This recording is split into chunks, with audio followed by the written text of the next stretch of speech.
காங்கிரஸ் நாடாளுமன்ற உறுப்பினர் திருநாவுக்கரசருடனான நச்சின 4 கேள்வி தொகுப்பை தற்போது பார்க்கலாம். வணக்கம் நேயர்களே, சத்தியம் தொலைக்காட்சியின் நச்சின் 4 கேள்வி செய்தி தொகுப்பில் தற்போது நம்மிடையே காங்கிரஸ் கட்சியின் மூத்த தலைவரும் நாடாளுமன்ற உறுப்பினருமான திருநாவுக்கரசர் அவர்கள் இருக்கிறார். அவரிடம் ஒரு சில கேள்விகளை முன்வைக்கலாம். சார் வணக்கம். வணக்கம் சார், நாடாளுமன்றத்தில் ஒரு பாதுகாப்பற்ற சூழல் இருக்கிறதா? ஏன்னா புகை குப்பைகளை வீசி ஒரு தாக்குதல் நடத்தி இருக்கிறாங்க. 22 வருஷத்துக்கு முன்னால் இதே நாளில் ஒரு தாக்குதல் நடந்தது. ஸோ அப்போது பார்லிமெண்ட்டுக்கு உள்ளே இல்லை, பார்லிமெண்ட் வளாகத்துக்குள்ளே, ஆனால் கட்டடத்துக்கு வெளியே நடந்தது துப்பாக்கி சூடு.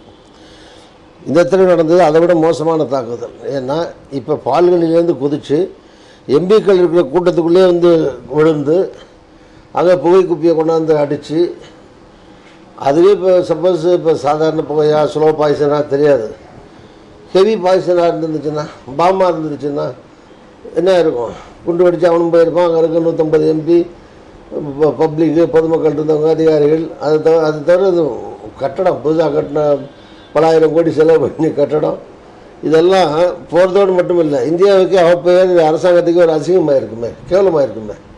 இவ்வளவு நவீன காலத்தில், நவீன யுக்திகள் இருக்கிற காலத்தில், நவீனமான எக்யூப்மெண்ட்ஸ் இருக்கிற காலத்தில் இவ்வளவையும் தாண்டி உள்ளே கொண்டாட முடியுது. ஒரு குப்பையை கொண்டாந்து வச்சுட்டு புகைட்டிக்கிறான், அங்கேருந்து தாண்டி குதிச்சு உள்ளே 2 பேரும் பண்ணுறான்னா டோட்டல் செக்யூரிட்டி ஃபெயிலியர். அது இதுவே இப்போ அன்றைக்கி பிரைம் மினிஸ்டர் இல்லை, பிரைம் மினிஸ்டர் இருந்தாருன்னா, ராகுல் காந்தி உள்ளே இருந்தார், ஏதாவது ஆகிருந்துச்சுன்னா, அது இந்தியாவோட பார்லிமெண்ட் தாக்கப்பட்டது. அங்கே இந்த சம்பவங்கிறது இந்தியாவுக்கு ஒரு அவமானம் இல்லையா? அது இந்திய பாதுகாப்புக்கு ஒரு அச்சுறுத்தல் இல்லையா? அது ஒரு சவால் இல்லையா? அது ஸோ இது சம்மந்தமாக கேள்வி ஒரு பிரதமரோ அல்லது குறைஞ்சபட்சம் உள்துறை அமைச்சரோ ஏதாவது பதில் சொல்லணும்ல. எப்படி நடந்தது, யார் சம்மந்தப்பட்டிருக்கா, அவங்களோட பின்னணி என்ன, அவங்க என்ன நடவடிக்கை அவங்க மேலே எடுத்திருக்காங்க.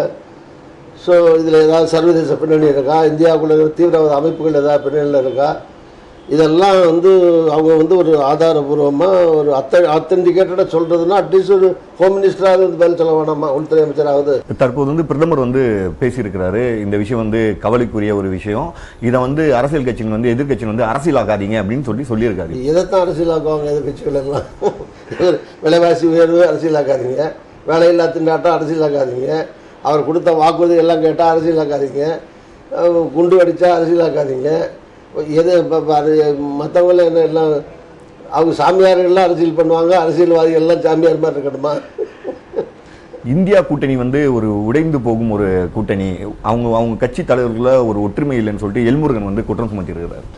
எல்முருகனுக்கு தமிழ்நாட்டை தாண்டி அகில இந்திய லெவலில் என்ன பெரிய அவருக்கு அனுபவமோ, எந்த கட்சி தலைவர்களோட தொடர்போ இருக்குது? ஒரு மந்திரியாக இருக்கார், ஒரு வாய்ப்பு கிடைச்ச மந்திரியாக இருக்கார், இருக்கட்டும்.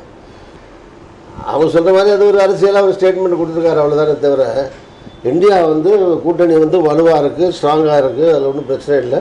சட்டசபையில் நடக்கிற போது அங்கங்கே சில சீட்டுகள் கேட்டது கொடுக்க முடியாமல் போயிருக்கலாம், அதில் உடன்பாடு வராமல் இருந்திருக்கலாம். பட் இந்தியா கூட்டணி சட்டமன்றங்களை காட்டிலும் பாராளுமன்றத்தில் தேசம் காப்பாற்றப்படணும், மோடி அரசு அகற்றப்படணும், மாற்றப்படணும், பிஜேபி அகற்றப்படணும், சர்வாதிகாரம் ஒழியணும், இது மாதிரி பல்வேறு விஷயங்கள் இருக்குது.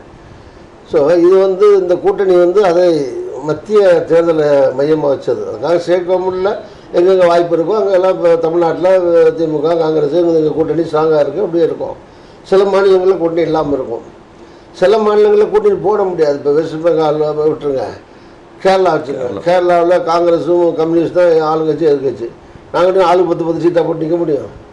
ஸோ எலெக்ஷனில் தனியாக கூட நிற்கிற வாய்ப்பு வரலாம். பார்லிமெண்ட்டில் நின்று ஜெயித்த பிறகு பாராளுமன்றத்துக்கு வரும்போது ஒரு குறிப்பிட்ட எண்ணிக்கை கம்யூனிஸ்டே வர்றாங்கன்னு வச்சுக்கோங்க, ஒரு 5-10 வர்றாங்கன்னு வச்சுக்குவோம், அவங்க பிஜேபி ஆதரிக்க போகிறாங்க. ஸோ வெளியே இருந்தாலும் காங்கிரஸ் தானே ஆதரிக்கணும். அதனால் அந்த மாதிரி தேர்தலுக்கு முன்பு சில கட்சிகள் வரும், தேர்தலுக்கு பின்பு சில கட்சிகள் வரும். ஆக மொத்தத்தில் இந்த இந்தியாங்கிற இந்த கூட்டமைப்பு இருக்கும்.